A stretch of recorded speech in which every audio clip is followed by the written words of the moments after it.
서량이 붉게 물들이는 하늘 아래 천건물의 산문은 숨조차 제대로 쉬기 힘들 만큼 무겁게 가라앉아 있다. 한때 강호의 제1문파로 군림했던 위엄은 온데간데없고 낡은 귀와 틈새로는 이름 모를 잡초들이 무성하게 자라나 폐허를 방불케 한다. 물로의 현판은 긁힌 자국투성이이고 바람 불 때마다 삐그덕거리는 소리가 마치 문파의 마지막 숨소리처럼 들려온다. 그 정막을 깬 것은 쇠락의 징조가 아닌 노골적인 저기와 살기를 뿜어내는 무리의 등장이었다. 검은 두건을 머리에 두르고 쇠사슬을 무기로 든 흑풍의 식객들이 산문 앞을 가로막고 섰다. 그들의 횡포는 어제 오늘의 일이 아니었지만 오늘은 그 기세가 유독 꼬세 보였다. 냄새나는 피와 녹냄새가 섞인 바람이 천건문 제자들의 옷자락을 흔든다. 어이, 그 썩은 도마줄 잡고 서 있는 놈들. 내 말이 귀에 들리지 않는 건가? 오늘이 그래도 세 번째 날이다. 우리 회주님께서 바하시는 선납금은 준비가 됐느냐 말이야. 다광은 우렁차게 고함을 지르며 휘두르지 않은 채로도 묵직한 위압감을 내뿜는다. 그의 눈빛은 먹이를 노리는 맹수와 같아 마주한 천건문 조장들이 시선을 피하게 만든다. 이봐요, 마관 대형. 우리 문파가 주변 세력들의 예산 삭감으로 어려움을 겪고 있다는 건 익히 알고 있는 사실 아니여? 조금만 시간을 더 주면... 시간? 하, 빚쟁이에게 시간이라는 게 있나? 강호에서 시간이 곧 돈이고 돈이 곧 목숨이지. 니네들이 가진 건 그래도 명문문파라는 허름한 간판뿐인가? 그 간판도 불질러버리면 비싼 값에 팔리겠군. 아광의 말에 흑풍의 식객들이 캑캑거리며 야유를 보낸다. 그들의 조롱은 천건문 제자들의 자존심을 밑바닥까지 짓눌렀다. 과거라면 차분하게 검을 뽑아 그들의 오만한 목을 베었을 터였으나 지금 천건문의 형편은 칼을 들기엔 너무나도 빈약했다. 제발 그렇게 하지 마시오. 태문 위기까지 갈 수는 없는 일이지 않습니까? 문주님께 아뢰고 처리를 하겠으니 이만 물러가 주시오. 여기까지 와서 빈손으로 돌아간다면 내 목이 달아날지도 모르는데 어떻게 물러가? 안 되겠다. 오늘은 돈을 받든가 아니면 내 놈들의 팔 하나씩을 가져가서 빚을 갚던가 해야겠어. 이봐, 쇠사슬 좀 조비해라. 다광의 손짓에 부하들이 쇠사슬을 꺼내 던질 준비를 한다. 금속이 부딪히는 소리가 정막을 깨는 전주곡처럼 들린다. 천검문 조장은 식은땀을 흘리며 뒤로 물러서려 하지만 뒤는 낭떠러지와 같은 절망뿐이다. 그때 산문 옆 낡은 누각의 지붕 위에서 한 청년이 그 광경을 내려다보고 있었다. 바람에 흩날리는 붉은 머리카락. 그는 투명한 술잔을 든 채 마치 연극을 관람하듯 무릎을 꿰고 앉아 있었다. 남궁세였다. 재미없는 연극이군. 저런 식의 꼴이라면 차라리 문파문을 닫는 게 상책이지 않겠어? 명문이라는 허울 뒤에 저런 겁쟁이들이 숨어 있었으니 천곤문의 몰락은 필연이었어. 남궁세의 눈동자는 차갑게 빛나고 있었다. 그는 아래서 벌어지는 비극을 보면서도 감정의 도면은 거의 없었다. 그저 이 상황이 지루하고 비효율적이라는 생각만 할 뿐이다. 그의 시선 끝에는 아직 움직임이 없는 또 다른 한 인물, 여몽이 있었다. 여몽은 조수석에 서 있었다. 그의 눈은 깊은 동굴의 연못처럼 잔잔했으나 그 바닥에는 지난 100년의 세월과 죄책감이 가라앉아 있었다. 아래에서 벌어지는 광경은 전생에 그가 겪었던 수많은 시나리오 중 하나와 흡사했다. 무력으로 찍어 누르고 그 빌어먹을 원하는 씨앗을 또다시 심는 행위. 아이 여몽, 저게 네가 몸담고 있는 문파의 현주소야. 꼴 좋게 당하고만 있네? 네라면 저 녀석들의 목을 치고 나설 것 같았는데 왜 그렇게 가만히 있는 거지? 두려워서야? 두려움은 아니다. 무의미한 살생에 대한 혐오일 뿐이지. 저들을 베어 죽이는 건 쉽다. 하지만 그 피는 강호의 증오를 부르고 증오는 또 다른 마함을 낳는다. 나는 그 악순환의 고리를 끊어야 해. 오, 듣기보단 거창한데 결국 고장 냉두리질인가? 저들이 쇠사슬을 휘두르는 건 네가 고개를 숙이고 있기 때문이야. 고개를 숙이는 놈에게 발길질을 안 하는 게는 없지. 아래에서 마공이 참지 못하고 쇠사슬을 휘두르며 조장의 어깨를 강타한다. 퍼! 하는 둔탁한 소리와 함께 조장이 비명을 지르며 바닥에 쓰러진다. 피가 튀고 공포가 비명으로 변한다. 돌아! 이게 빈손으로 돌아가겠다는 놈의 끝이야. 다음은 네 목이라도 끊어버릴 각오나 해라. 돈을 내놔! 여몽의 눈썹이 아주 미세하게 꿈틀거린다. 그의 내면에서 지난 생의 기억들이 홍수처럼 밀려든다. 무모한 돌진, 피로 얼룩진 복수, 결국엔 아무것도 지키지 못했던 후에 그는 깊은 한숨을 내쉬며 천천히 눈을 떴다. 그의 눈동자에서 평소의 건조함이 사라지고 대신 깊은 심연과도 같은 압도적인 무게감이 흘러나오기 시작한다. 전생에 나는 내 주먹이 닿는 거리만이 세상의 전부라고 믿었지. 하지만 결과는 어떠했나? 내 검 아래 쓰러진 자들의 원한이 세계를 멸망으로 몰고 갔다는 것을. 이제는 알겠어. 여몽은 자리에서 박차고 일어났다. 그의 움직임은 느리고 우아했지만 공기 중의 질서가 그 하나의 움직임에 의해 재편되는 듯한 이질감을 자아냈다. 난공새가 그의 등 뒤로 미묘한 미소를 지으며 시선을 따른다. 드디어 움직이는군. 과연 네 방식이란 무엇일까?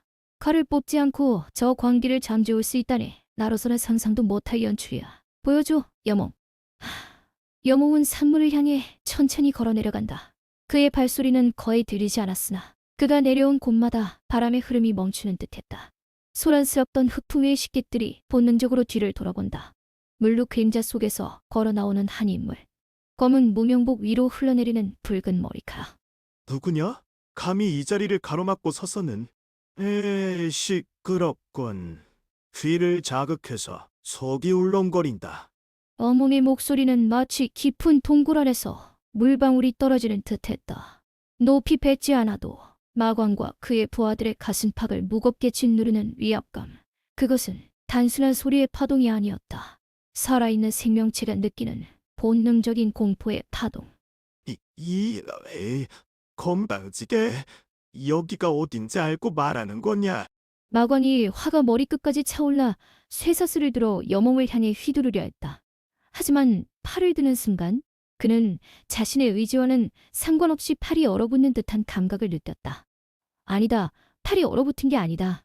공기 자체가 쇠덩어리처럼 굳어버린 것이다. 돌아가는 게 좋을 것이다. 네가 만약 그 쇠사슬을 한 치라도 더 앞으로 밀어붙인다면 그 다음 순간 네 목이 땅에 굴러갈 것임을 명심해라. 여몽의 시선이 마광의 눈동자와 정면으로 마주쳤다. 그 순간 마광의 뇌리에는 100년의 세월 동안 수많은 전장을 누비며 쌓아온 여몽의 살기가 잠시 스쳐 지나갔다. 상상조차 할 수 없는 절대적인 공포. 마광의 얼굴이 사색이 되었다. 에이, 이게 무슨 압박이야. 마광의 무릎이 푹 꺾인다. 뒤에 서 있던 부하들마저 그 살기를 직감하고는 서로를 밀치며 뒷걸음질 쳤다. 칼을 뽑지 않고 손을 들지 않고 오직 존재 자체만으로 상대를 굴복시키는 압도적인 무력의 차이. 내가 너희를 죽이지 않는 이유는 자비가 아니야. 너희 같은 잡초를 베어낸들 강호의 잡초는 끊이지 않으니까. 하지만 네가 다시금 이 문 앞에서 소란을 피운다면 그땐 예외가 없을 거다. 사라져라. 여몽의 목소리가 쇠를 긁는 듯한 금속성으로 바뀌는 순간 마광은 비명을 지르며 쇠사슬을 놓치고 도망치듯 자리를 피했다. 흑풍 위의 무리들은 꼬리에 밟힌 쥐처럼 흩어져 버렸고 산문 앞에는 여몽만이 홀로 서 있었다. 오... 숨을 죽이고 있던 천검문 조장과 제자들이 경외와 공포가 섞인 눈빛으로 여몽을 올려다본다. 그들은 궁금해했다. 언제부터 우리 문파에 이런 고수가 있었단 말인가? 여몽은 그들의 시선을 느끼며 시선을 돌렸다. 아닙니다. 당신은 정말 천기노살인가요? 어떻게 저런 흑풍의 거두를 그렇게 간단히... 다치지 않았나? 부상당한 이는 치료를 받도록 하고 문을 닫아라. 여몽은 더 이상의 대화 없이 돌아섰다. 그의 등 뒤로 지붕 위에 있던 남궁새가 공중으로 가볍게 뛰어내리며 박수를 쳤다. 훌륭해. 검을 뽑지 않고 적의 기세를 꺾고 원한조차 남기지 않고 보내버리다니. 이게 바로 네가 말하는 구원의 방식인가?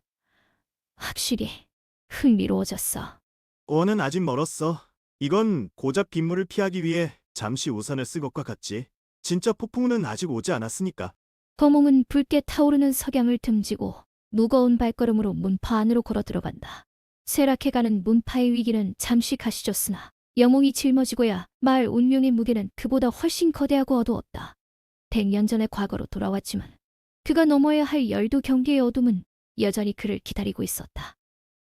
가광의 채찍이 허공을 가르는 소리가 날카롭게 울린다. 그 끝이 제갈문의 수장인 방주의 미간을 겨냥하고 있었다. 죽음의 공포가 방주의 얼굴을 하얗게 만들었다. 조장들은 비명을 지를 기력조차 잃은 채 눈을 질끈 감았다. 그때 무거운 침묵의 벽이 그들 사이로 들이닥쳤다. 영감, 이제 끝이다. 죽기 전에 뒷독촉하는 사람의 얼굴이라도 새겨두고 가는 게 어때? 나광의 채찍이 떨어지기 직전 검은 그림자 하나가 바람처럼 스쳐 지나갔다. 그것은 너무나도 자연스러운 움직임이어서 눈에 띄기는커녕 존재감조차 희미했다. 하지만 그 결과는 결코 자연스럽지 않았다. 채찍이 멈춰 있었다. 마광의 손목은 허공을 가르지 못한 채 딱 고정되어 있었다. 그 손목을 잡고 있는 것은 가늘고 긴 손가락 여몽이었다. 이놈이 뭐야? 감히 내 손을 잡다니. 노는 게 좋겠습니다. 여몽의 목소리는 깊은 동굴에서 물방울이 떨어지는 듯했다. 바이브레이션 없이 건조하게 튀는 그 음성은 주변의 소음을 모두 삼켜버릴 듯한 무게감을 지니고 있었다. 마광은 당황스러웠다. 눈앞에 있는 남자는 이 제갈물에서 가장 변변찮은 제자로만 알려진 이름 없는 잡초 같은 검객이었으니까. 원래 네 녀석이었나? 여몽? 그딴 류의 이름인가? 제갈문이 이렇게 많을 줄은 몰랐어. 키우지도 못한 잡초가 주저에 어디서 감히 내 앞길을 막아? 마광은 팔을 채찍질하듯 휘두르며 여몽의 손을 뿌리치려 했다. 하지만 여몽의 손은 쇠붙이로 용접된 것처럼 꿈쩍도 하지 않았다. 오히려 마광의 손목에서 뼈가 비명을 지르는 소리가 들려왔다. 흑풍의 부하들이 웅성거리며 여몽을 둘러쌌다. 대영, 이 새끼, 놈의 손에 내 곰이, 이 썩을 놈이, 감히 제 앞에서 재주를 부린다. 마광은 짐짓 기합을 지르며 공중으로 뛰어올랐다. 명색이 흑풍의 두목인 만큼 잡초 같은 놈에게 당했다는 수치감을 씻어내기 위해 필살의 자세를 취하려 했다. 허나 여몽은 검자루도 잡지 않았다. 그저 고개를 살짝 돌려 마광의 눈동자를 정면으로 응시했을 뿐이다. 아, 신만으로 남을 짓누르는 것. 그것이 그대들이 말하는 무림의 논리입니까? 논리 따위 중요해. 강한 놈이 살고 약한 놈이 죽는 게 강호의 법칙이지. 내 놈 같은 잡초가 대체 뭐야라? 죽어라. 가관의 손에서 검은 도끼를 띤 내력이 뿜어져 나왔다. 그 살기는 보통 검객이라면 견디지 못하고 기절할 만큼 흉포했다. 하지만 여몽의 눈은 조금도 흔들리지 않았다. 아니, 오히려 그 눈동자 속에서 무언가 거대한 것이 깨어나고 있었다. 그렇다면 그 논리를 뒤집어 보이지요. 철야였다. 여몽이 눈을 떴다. 그의 동공 속에는 천년의 세월을 거쳐온 고요함과 마원을 베어넘길 정도의 잔혹한 살기가 동시에 공존하고 있었다. 그것은 인간의 눈이라기보다는 심혈을 응시하는 마원의 눈이었다. 앤, 대사는 없었다. 하지만 영웅의 존재 자체가 거대한 압력이 되어 주변의 공기를 짓눌렀다. 영웅, 검을 뽑지 않고 오로지 영혼의 힘만으로 상대를 압도하는 경지. 마광의 몸이 공중에서 뚝 멈췄다. 마치 보이지 않는 거대한 손이 그를 붙잡아 매단 것처럼. 이게, 무슨, 마광의 이마로 식은땀이 비오듯 쏟아졌다. 본능적인 경고음이 내 수를 찢어발기는 듯했다. 눈앞에 이 남자는 되어야 할 적이 아니었다. 절대 건드려서는 안 될 재앙 그 자체였다. 살아있는 생명체가 내뿜는 기운이라기엔 너무나도 차갑고 깊고 두려웠다. 당신의 검은 부서질 것이고, 당신의 의지는 무너질 것입니다. 여기서 물러가지 않는다면, 다시는 일어설 수 없을 겁니다. 그 목소리는 이제 금속성을 띠었다. 마치 새를 긁는 듯한 날카로운 톤은 청자의 신경을 긁어대며 직접적인 고통을 선사했다. 극풍의 무사들 사이에서 비명 섞인 신음성이 터져나왔다. 대장인 마광이 벌벌 떨고 있는데 하금 무사들이 견딜리 만무했다. 대용, 날 잡아요. 다리에 힘이 안 들어가요. 저건 사람이 아니야. 마수다. 으아! 무릎 꿇는 소리가 하나둘씩 이어졌다. 20명이 넘는 흑풍의 무사들이 제갈문의 이름 없는 검객 한 명 앞에서 줄지어 무너져 내렸다. 그것은 단순한 패배가 아니었다. 지배당함이었다. 종족 차원의 압도적인 힘의 차이를 인정하고 복종하는 원초적인 굴복이었다. 죄송합니다. 저 잘못했습니다. 제발 목숨만은. 잠시 전까지 호탕하게 웃던 마광의 입에서 바보 같은 내원이 흘러나왔다. 그는 중심을 잃고 힘없이 바닥으로 주저앉았다. 여몽은 그를 내려다보았다. 차갑게 가라앉은 눈빛 속에는 경멸조차 없었다. 그저 쓸모없는 돌멩이를 보는 듯한 무관심만이 있을 뿐이었다. 돌아가십시오. 그리고 전하십시오. 이곳은 더 이상 너희들의 식탁이 아니라고. 여몽의 말이 끝나자마자 압축되어 있던 공기가 풀리듯 살기가 거두어졌다. 그제야 마광과 그의 부하들은 비명을 지르며 도망치듯 자리를 박차고 일어났다. 뒤를 돌아보지도 못한 채 쫓기는 짐승처럼 산문 밖으로 사라졌다. 적은 같지만 정적은 더 깊어졌다. 제갈문의 조장들은 멍하니 입을 벌린 채 여몽을 바라보았다. 어제까지만 해도 잡초 같던 제자가, 아니, 인간이 지닐 수 있는 범주를 넘어선 존재로 변해 있었다. 영몽. 대체 너는 방금 무엇을? 아무것도 아닙니다. 그저 불필요한 소음을 잠재웠을 뿐. 여몽은 천천히 고개를 돌려 떨어지는 해를 바라보았다. 그의 눈동자에 서려있던 천년의 살기는 순식간에 사라지고 다시금 깊은 슬픔을 머금은 평범한 젊은이의 눈으로 돌아와 있었다. 하지만 그 짧은 순간의 목격, 들은 평생 잊지 못할 공포를 뼈에 새겼다. 살인은 하지 않겠다. 하지만 두려움이라는 감각은 그들에게 잊지 못할 교훈이 될 테지. 정절이 내려앉는다. 산문 앞에 거친 바람마저 숨을 죽인 듯했다. 마건의 거친 주먹이 여몽의 미간을 센티미터 앞두고 멈춰있다. 아니, 멈춘 것이 아니다. 여몽의 검은색 머리카락 사이로 뻗어 나온 가느다란 중지 한 손가락이 마건의 팔뚝 급소, 천정위를 정확히 짚고 있어 꼼짝할 수 없는 것이다. 피부와 살을 뚫고 들어가는 뼈, 시린 냉기가 마광의 척추를 타고 뇌수까지 치솟는다.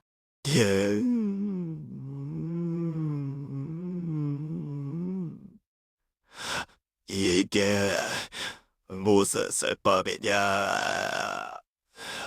움직여. 마광은 온 힘을 다해 주먹을 밀어넣으려 했지만 그의 팔은 마치 강철로 주조된 기둥에 걸린 것처럼 미세하게도 떨지 않았다. 여몽의 눈동자는 여전히 고요했고 그 안에서 담겨있는 것은 살기가 아니라 경멸에 가까운 연민이었다. 당신의 주먹에 담긴 살기는 텅 비어 있습니다. 그저 빗독촉을 못해 한달이 난 하인의 흉포한 뿐이지요. 그런 힘으로는 나를 뵐 수도 혹은 다른 누구를 지킬 수도 없습니다. 여몽의 목소리는 마치 깊은 동굴에서 떨어지는 물방울처럼 울렸다. 그 저음은 청각을 자극하는 것을 넘어 듣는 이의 폐부를 짓누르는 무거운 압력을 동반했다. 마광의 이마로 식은땀이 비오듯 쏟아지기 시작했다. 이놈이 빨리 놔. 내 부하들이 보고 있단 말이다. 으아! 여몽은 눈 하나 깜짝하지 않고 손가락에 힘을 실었다. 단순히 혈자리를 누르는 것이 아니었다. 그의 손끝에서 뿜어져 나오는 미세한 기운이 마광의 경락을 타고 순식간에 전신으로 퍼져나갔다. 그것은 육체를 파괴하는 폭력이 아니라 상대의 의지를 철저히 지배하는 압도적인 영합이었다.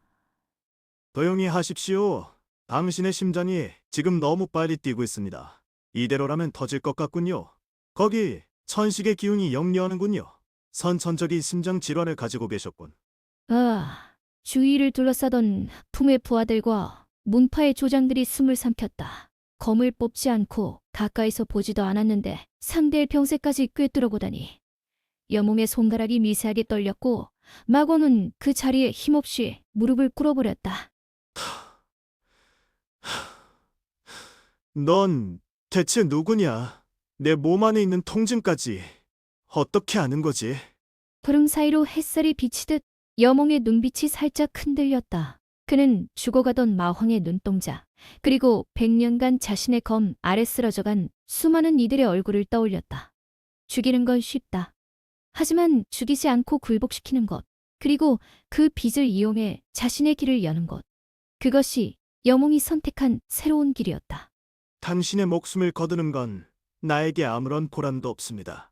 하지만 당신이 고통 속에 비명을 지르며 죽는 것 또한 원치 않습니다. 숨을 참으십시오. 여몽의 손가락이 마광의 가슴 중앙 단중 혈자리로 옮겨졌다. 순간 마광의 몸이 부들부들 떨리기 시작했다. 여몽의 손가락 끝에서 붉은 띠가 보일 듯 말 듯한, 그러나 뜨겁지 않은 온화한 기운이 뿜어져 나왔다. 그것은 지난 100년의 세월 동안 깨달은 용천경의 최고 단전 내공이었다. 이게 뭐야?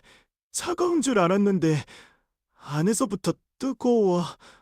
으이, 하광의 얼굴이 붉게 달아오르더니 이내 편안한 해소감으로 바뀌었다. 수년간 그를 괴롭혀오던 흉통이 마치 얼음이 녹듯 사라지는 감각. 여몽은 마광의 경락을 흐르던 어혈을 단 일순간에 걷어내고 부족한 기운을 메워주고 있었다. 이거 참 희한한 광경이네요. 칼을 뽑지 않고 적의 병을 고쳐주다니. 당신은 강호인이 아니라 성지의 의승인가요? 다짐하기 터져나온 목소리. 뒤쪽에 서 있던 남공세가 부채로 입을 가리고 미소 짓고 있었다. 그의 눈동자에는 비꼼과 호기심이 뒤섞여 여몽의 행동을 분석하고 있었다. 시체는 아무런 쓸모가 없습니다. 하지만 산 사람은 빚을 갚으려 하지요. 남궁세, 당신도 그렇게 생각하지 않습니까? 여몽은 마광의 가슴에서 손을 떼었다. 마광은 땅에 주저앉은 채 자신의 가슴을 만지작거렸다. 예전의 답답함은 온데간데 없고 거대한 힘이 솟구치는 듯한 기분이었다. 이게 꿈인가 싶네. 내 심장이 이렇게 편안할 수가 있다니. 당신 대체 누구란 말이요? 마광은 천천히 자리에서 일어났다. 그의 눈빛에 더 이상은 도끼는 없었다. 그저 범접할 수 없는 절대자를 바라보는 종자의 시선만이 담겨있을 뿐이었다. 주변의 흑풍의 무사들 또한 무기를 내려놓고 어안이 벙벙한 표정으로 꼼짝하지 않았다. 당신이 오늘 이곳에 빚을 독촉하러 온 것은 생존을 위해서였겠지요. 하지만 생존이 타인의 고통을 짓밟는 것이라면 그것은 생존이 아니라 약탈입니다. 오늘 당신의 목숨을 살려주었으니 그 빚을 갚을 날이 오겠지요. 가십시오. 부끄럽군. 나 마광이 평생 칼부림만 하다가 오늘 약손기를 받다니. 당신의 은혜, 이 마광이 평생 잊지 않겠소. 품에는 당장 철수합니다. 그리고 앞으로 절대 이 문파에 손을 대지 않겠소. 맨세커. 마광은 깊이 허리를 숙인 뒤 부하들을 거느리고 황급히 자리를 피했다. 먼지를 일으키며 사라지는 그들의 뒷모습은 온전한 패배자의 거시기보다 어딘가 구원받은 자의 모습이 닮아 있었다. 이게 정말 꿈은 아니겠지요? 저 잔인한 마광이 그냥 물러나다니? 게다가 자기 병까지 고쳐받고 가는 거 봤어요? 문파의 조장들은 서로의 얼굴을 바라보며 믿기지 않는다는 듯 중얼거렸다. 여몽은 그들의 소란스러움을 뒤로하고 조용히 검집을 손질했다. 살인을 하지 않고 병을 고쳐서 적을 무찌르다. 상상조차 할 수 없는 방식이었다. 재미있는 연출이에요. 목숨을 구해줘 빚을 지게 만들고 그 빚을 이용해 운명을 바꾸다니. 당신은 아주 사악한 선인이군요. 혹은 지나치게 선량한 악인이고. 남궁세가 여몽의 곁으로 다가와 그의 어깨를 툭 쳤다. 그의 손끝은 차가웠지만 그 눈빛은 여몽을 향한 뜨거운 호기심으로 번들거리고 있었다. 선과 악 따위는 중요하지 않습니다. 중요한 건 결과지요.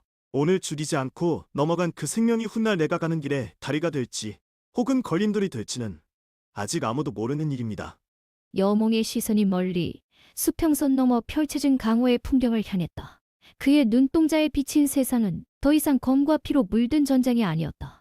그것은 오로지 생명과 구원이라는 이름으로 새로 쓰여질 거대한 운명의 백지 같았다. 저기에 파도가 거친 뒤 문파의 산문 앞에는 기묘한 정적이 감돌았다. 멀리서 흑풍 위의 폐잔병들이 질질 끌려가는 소리가 희미하게 들려올 뿐 여몽을 둘러싼 공기는 마치 바닷속 깊은 곳처럼 무겁고 고요하다. 아까까지 생사를 걸고 위협하던 흑풍 위의 두목마광이 사라진 자리에는 여몽의 그늘만이 길게 드리워져 있었다. 조장들은 여전히 넋을 놓은 채 여몽의 그늘만이 길게 드리워져 있었다. 조장들은 여전히 넋을 놓은 채 여몽을 올려다보고 있었고 그 시선에는 공포와 경외 그리고 믿기지 않는 호기심이 뒤섞여매. 저기, 현검, 형님, 수의 목소리는 마치 마른 침을 삼키는 듯 건조했으나 그 눈동자만은 이상할 정도로 생기 있게 번들거리고 있었다. 소년의 떨리는 손이 허공을 향해 뻗어졌다가 다시 주저하여 주먹을 꽉 쥐었다. 왜 그랬습니까? 그놈은 우리 문파를 없애려고 했던 사람이었어요. 그런데 왜 죽이지 않고 오히려 고쳐주기까지? 수의 질문은 강호의 상식과는 정면으로 배치되는 것이었다. 적을 살려보낸다는 것은 훗날 도가가 되어 돌아올 불씨를 남겨두는 것과 같다. 그것이 수가 겪어온 잔혹한 세상의 룰이었다. 하지만 여몽이 눈동자에는 그런 흔들림이 없었다. 그는 소년의 눈높이를 맞추듯 고개를 살짝 숙였다. 죽음은 끝이 아니다소. 죽임은 원수를 낳고 그 원수는 또 다른 원수를 부른다. 그 끝엔 오직 황폐함만이 남을 뿐이지. 하지만 그렇다고 해서 그 자식을 살려보내면 다시는 우리가 살 수 있을지 몰라요. 누가 봐도 그건 어리석은 짓이라고요. 수는 목소리를 높이다 말고 입을 다물었다. 여몽의 눈빛이 서늘하게 가라앉았기 때문이다. 하지만 그 서늘함은 살기가 아닌 깊은 연민과 같은 것이었다. 여몽은 자신의 건자루에 얹은 손을 떼어 소년의 어깨에 가볍게 올렸다. 묵직하고 투명한 내공이 소년의 몸을 스치고 지나갔다. 그가 가진 병은 이미 사망 선고를 받은 것이었다. 오늘 내가 그를 죽이지 않았다 해도 그는 내년이면 자연의 이치로 죽었을 것이다. 나는 그저 그의 죽음을 멈춰둔 것뿐이야. 그리고 그의 가슴 속의 두려움이 아닌 다른 무언가를 심어둔 것이고. 다른 무언가? 빛. 생명의 빛. 그보다 더 무겁고 단단한 쇠사슬은 없지. 여몽의 말은 짧았지만 수의 머릿속에는 폭풍우가 몰아쳤다. 자신을 구해준 은혜만으로도 벅찼던 소년에게 적을 살려내고 그까지 자신의 종으로 만드는 이 남자의 사고방식은 너무나 거대하고 압도적이었다. 수는 자신의 가슴을 움켜쥐었다. 심장이 터질 듯이 요동치고 있었다. 이것은 힘에 대한 맹목적인 공포가 아니었다. 자신이 알던 세계를 뒤흔드는 진실에 대한 충격이었다. 형님, 아니, 도련님. 저는 이해 못할지도 몰라요. 하지만 제 목숨을 구해주신 분이 하시는 일이라면 틀리지 않았을 거라고 믿고 싶어요. 수는 천천히 그러나 확실하게 무릎을 꿇었다. 흙먼지가 일었지만 그는 아랑곳하지 않았다. 소년의 두 손이 땅바닥을 짚어 하늘을 향하는 뒤도 자세를 취했다. 이 몸은 도련님 덕분에 다시 숨을 쉬고 있습니다. 비록 약하고 보잘것없는 잡초 같은 목숨이지만 앞으로 도련님의 칼날이 되어 갈 길을 헤치겠습니다. 이수, 목숨을 걸고 맹세합니다. 소년의 고백은 주변의 조장들에게도 큰 울림을 주었다. 그들은 수처럼 직접적으로 표현하지는 않았지만 여몽을 향한 시선이 이미 달라져 있음을 스스로 느끼고 있었다. 그때 산문 위의 담장벽에 어른거리는 그림자 하나가 유유히 걸어 내려왔다. 희미한 미소를 머금은 남자, 남공세였다. 우와, 꽤나 흥미로운 연극이군요. 빗질아, 육체적인 공포보다 더 효과적인 사슬이라니. 성검 여몽, 당신은 검을 쥔 것이 아니라 사람의 마음을 쥐고 있습니까? 남공세의 목소리는 마치 얼음 조각이 부딪히는 듯 청량하면서도 서늘했다. 그는 지팡이를 짚으며 우아하게 여몽이 곁으로 다가왔다. 그의 눈동자에는 장난기와 함께 여몽의 내면을 꿰뚫어보려는 치열한 탐구심이 서려 있었다. 남공세, 당신도 보러 왔나? 물론이죠. 자초 건객이 거대 조직의 두목을 숨 한 번에 제압해버리는 광경을 놓친다면 평생 후회했을 겁니다. 하지만 놀란 건 그것만이 아니에요. 놈을 살려보낸 당신의 그 선택. 말도 안 되는 미련함에 오히려 소름이 돋았습니다. 미련이라. 나는 그것을 투자라고 부르지. 투자? 죽이지 않은 적이 훗날 돌아와 목을 물어뜯을 것인데 말이죠. 당신의 그 낙관론은 위험합니다. 강호는 피우 얼룩진 늪이에요. 그런 곳에서 자비를 베푸는 자는 결국 늪에 빠져 죽는 멧돼지가 될 뿐이라는 걸 잊지 마십시오. 담궁새는 여몽의 어깨 너머로 멀리 사라진 흑풍매의 뒷모습을 바라보았다. 그의 시선은 예리한 칼날처럼 그들의 뒷공무니를 긁고 있었다. 늪이라면 늪을 메어버리면 그만이겠지. 여몽이 대답에 남공세의 눈썹이 살짝 곰틀거렸다. 기이한 남자다. 남공세는 본능적으로 느꼈다. 이 남자의 곁에 있다면 세상의 상식이 뒤집히는 광경을 목격하게 될 것이라는 것을. 그것이 공포인지 흥미인지 아직은 확실하지 않았다. 재미있군요. 늪을 메우다니. 당신에게서 냄새가 나요. 냄새. 피 냄새가 아닙니다. 아주 오래된 먼지와 재, 그리고 어둠의 냄새 말입니다. 당신은 정말로 천검 여몽이 맞습니까? 남공세의 직감은 예리했다. 하지만 여몽은 대답 대신 고개를 돌려 붉은 노을이 지는 서쪽 하늘을 바라보았다. 하늘은 피피처럼 물들어 있었고 마치 멸망의 열도 경계가 무너져 내리는 전생의 기억을 환기시키는 듯했다. 그때 여몽의 동공이 미세하게 수축했다. 내 감각은 소란스러운 대화 속에서도 날카롭게 주변을 감시하고 있었다. 바람의 흐름, 잎사귀 떨어지는 소리, 그리고 어둠 속에 섞여 들어오는 묘한 긴장감. 산문 맞은편 숲의 그늘 속 아까부터 자신을 지켜보던 시선이 있었다. 흑풍이의 신복들이 아니었다. 그보다 훨씬 더 교묘하고 음습한 기운. 누구냐? 짧은 외침과 함께 여몽의 영합이 쏟아져 나갔다. 그것은 살기를 포함하지 않은 순수하게 존재만으로 압도하는 무게였다. 숲의 그늘이 순간적으로 일그러지더니 검은 옷을 입은 날렵한 인형이 하나 튀어나왔다. 합자였다. 그 인형은 여몽의 기세에 눌려 잠시 멈칫하더니 이내 검은 연기처럼 몸을 날려 숲속으로 도망치기 시작했다. 남공세와 소, 그리고 조장들은 상황 파악도 제대로 하기 전에 벌어진 일에 멍하니 서 있었다. 그 압박감은 뭐지? 단지 목소리 한마디에 공기를 짓누르다니. 염홍! 여몽은 즉시 추격하지 않았다. 그는 멀리 사라지는 인형의 뒷모습을 뚫어지게 쳐다보며 그 흔적을 기억 속에 각인시켰다. 검은 두건 사이로 보였던 그 인형의 눈빛. 그것은 단순한 정보 수집을 넘어선 탐욕과 경멸이 뒤섞인 눈이었다. 저 사람은 누굴까요? 흑풍의 놈들과는 달라 보였어요. 여몽의 표정이 딱딱하게 굳었다. 그는 기억의 저편에서 잊고 지냈던, 그러나 결코 잊어서는 안 될 끔찍한 이름 하나를 떠올렸다. 전생에서 가물을 피로 물들이며 마황의 등 뒤에서 조종했던 비밀 결사. 세상의 기억 속에서 지워진 자들. 망각지성. 뭐라고? 망각지성이라고? 그게 무슨... 남공세의 얼굴에서 장난기가 사라졌다. 그는 문파의 서고에서 기이한 단편 기록을 본 적이 있었다. 세상의 역사를 조작하며 그림자 속에서 세력을 키우는 금지된 집단에 대한 이야기. 당신 설마 전설 속의 그 비밀 결사를? 그들은 아직 이 시대에 존재한다고 믿어지지 않았어. 존재해. 그리고 내가 돌아온 이유는 그들 때문이기도 하지. 여몽은 주먹을 꽉 쥐었다. 구원받은 소년의 눈빛, 흥미로운 동료의 등장, 그리고 다시 찾아온 어둠의 그림자. 그의 귀환은 단순히 과거를 수정하는 여정이 아니었다.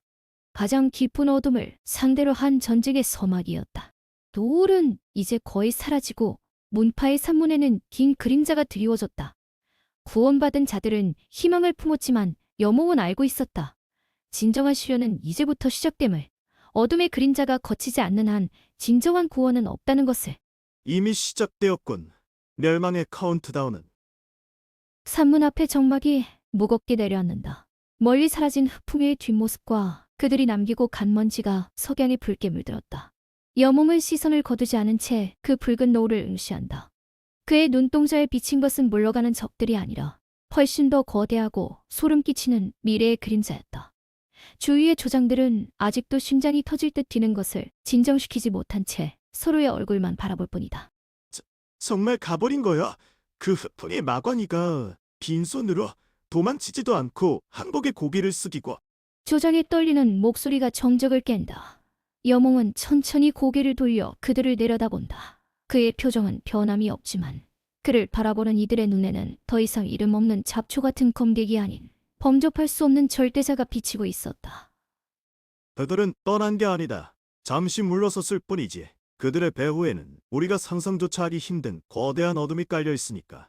여몽의 목소리는 깊은 동굴에서 떨어지는 물방울처럼 울려 퍼진다. 낮고 건조한 톤이지만 그 안에는 섬뜩한 무게감이 담겨 있어 듣는 이들의 등골을 서늘하게 만든다. 그때 아까부터 사각거리며 무언가를 관찰하던 남공세가 담장 위에 가볍게 착지하며 우아하게 내려온다.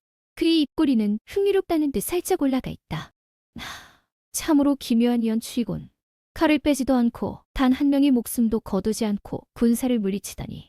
당신이라면 정말로 강호의 판도를 바꿀 수 있을지도 모르겠다는 생각이 들어서 말이야. 남궁세의 목소리는 종소리처럼 맑고 청량하다. 비웃음인지 칭찬인지 알 수 없는 여운을 남기며 여몽의 곁으로 다가온다. 여몽은 그를 흘끗 보지만 특별한 반응을 보이지 않는다. 연출 따위는 중요하지 않아. 중요한 것은 결과다. 그리고 이 결과는 빙산의 일각에 불과해. 여몽은 허리를 돌려 문파의 주 건물인 청운당을 바라본다. 낡고 기울어가는 처마 끝에서 까마귀 한 마리가 하늘로 날아오른다. 그것은 마치 이 문파의 운명을 상징하는 듯했다. 그는 100년 후 이곳이 폐허가 되고 제자들이 피를 흘리며 쓰러지는 장면을 똑똑히 기억한다. 아, 청검 형님! 형님! 정말 가시는 겁니까? 이제 막 문파가 평안해졌는데 제가 형님의 제자가 되어 폐를 끼쳤던 그날을 생각해서라도 조금만 더 머물러 주시면 안 되나요? 소년수가 여몽의 옷자락을 꽉 찾는다. 여몽은 순간 쓴웃음을 지으려다 참는다. 전생의 자신이라면 이 소년을 거칠게 뿌리쳤을 것이다. 하지만 이제는 달라야 한다. 보호받지 못한 약자는 결국 증오를 품고 마왕이 되기 때문이다. 너라. 내가 떠나는 이유는 이곳이 싫어서가 아니야. 이곳을 지키기 위해 떠나는 것이다. 여몽은 스의 손을 부드럽게 하지만 단호하게 털어낸다. 그리고 스에게 내려다보며 자신의 결의를 전한다. 특품에는 단순한 비똑촉패가 아니야. 그 뒤에는 수도의 거대 세력이 연결되어 있어. 오늘 물러난 것은 내 압박 때문도 있지만 본국에서 긴급한 명령이 떨어졌기 때문이지. 그 명령의 실체를 알기 전에는 우리 모두 언제 죽을지 모른다. 수도라. 듣기로 황제의 폭정이 극에 달해 제갈가마저 습청당한다는 소문이 파다하던데 당신이 그 소용돌이 속으로 뛰어들겠다? 밤공세의 눈이 가늘어지며 빛난다. 그는 세상을 연극 무대로 본다. 여몽이라는 미지 배우가 수도라는 거대한 무대로 올라가려 한다니. 그것보다 더 흥미로운 이벤트는 없을 것이다. 제갈가가 무너지면 강호의 균형은 깨지고 그 틈을 타 마족들이 세상을 집어삼킬 것이다. 나는 100년 후 그 지옥을 봤어. 그래서 막아야 한다. 뿌리를 잘라야 한다. 여몽의 눈빛이 서늘하게 빛난다. 그의 음성에는 쇠를 긁는 듯한 날카로운 금속성이 섞여들린다. 청자의 신경을 긁어대는 듯한 사리가 아니라 확고한 신념의 칼날이었다. 이곳에 있어선 안 될 거대한 파도가 밀려오고 있다. 그 파도를 막을 수 있는 곳은 수도뿐이야. 나는 거기서 모든 것의 시작인 원죄를 끊어야 해. 여몽은 등 뒤에 차고 있는 녹슨 검을 어루만진다. 이 검은 지난 생에 수많은 생명을 거두었지만 이제는 구원을 위한 도구가 될 것이다. 원죄라. 꽤나 거창한 대고를 찾곤 당신의 길이 죽음의 길인지 구원의 길인지는 알 수 없겠지만 하지만 내겐 충분해. 나도 함께 가도 될까? 관객으로서 혹은 배우로서 말이야. 남궁세가 여몽의 앞을 가로막으며 팔을 벌린다. 여몽은 잠시 그를 바라보다가 고개를 끄덕인다. 자신의 힘만으로는 모든 것을 바꿀 수 없음을, 그리고 이 냉소적인 천재가 가진 능력이 필요함을 인정하는 순간이었다. 달아오라. 하지만 후회는 없게. 내가 걷는 길은 시체가 아닌 짐짝으로 덮일 테니. 재미있군. 시체라 증주시나 내겐 다를 바 없는 소품들일 뿐이니. 여몽은 다시 수와 장로들을 향해 몸을 돌린다. 이별이 언제나 쉬운 것은 아니다. 하지만 그는 굳이 애달픈 작별 인사를 나누지 않기로 한다. 그의 시선은 이미 수천리 밖 수도의 공전을 향해 있었다. 너에게 맡길 말이 있어. 내가 없는 동안 문파를 지키는 것은 너의 몫이야. 칼을 함부로 휘두르지 마. 약한 자를 보호하는 것이 진정한 강자의 길임을 잊지 마라. 네, 명심하겠습니다. 청검 형님, 반드시 돌아오셔야 해요. 저는 형님이 다시 오실 때까지 하루라도 더 살아남겠어요. 쓰는 눈물을 닦아내며 크게 소리친다. 여몽은 대답 대신 그에게 등을 보인다. 그리고 천천히 하지만 묵직하게 발걸음을 옮긴다.